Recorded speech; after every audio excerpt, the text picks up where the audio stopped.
এই উকিল দেখ কি দেবো? জামিন দিবি। আমি কতকাল জেলের মধ্যে বইয়ে পড়ছি। আমি যে সমস্ত মানের দায়িত্বে চান্দা নেই আমার এই কাস্টমার গুলো দেই ছুটতে যাইবে, আমি ভিতরে থাকি। কিসের কাস্টমার? তা কাস্টমার না, আমি এগো দায়িত্বে চান্দা নিই, হেরা আমার গ্রাহক না। দেখো বাবা, আমি অনেক চেষ্টা করেছি, আমি তোমার জামিন করাতে পারিনি। আর এই যে পুলিশ সাহেবেরা, উনি থাকবে জেল হাজতে, উনি বাইরে কেন? আরে হ্যাঁ, জেলখানা ভাঙ্গে পলাই যাইতে আসলে।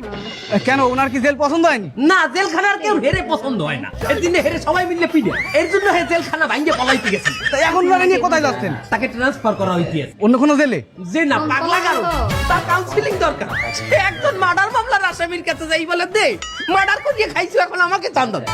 ঠিক আছে, আসতে পারেন। খারাও দেখ আবার কি দেবো? কি দেবে বোঝো না? এতদিন জামিন করানোর কথা কইয়া আমার দায়িত্বে যে সমস্ত টাকা আনেছো, জামিন তো হয় না, এখন আমার পাগলা গারোতে পাঠাইতে আছে। দেখ এই নে, এই কয়েদির গায়ে হাত দিছে, ইউ আর আন্ডার অ্যারেস্ট।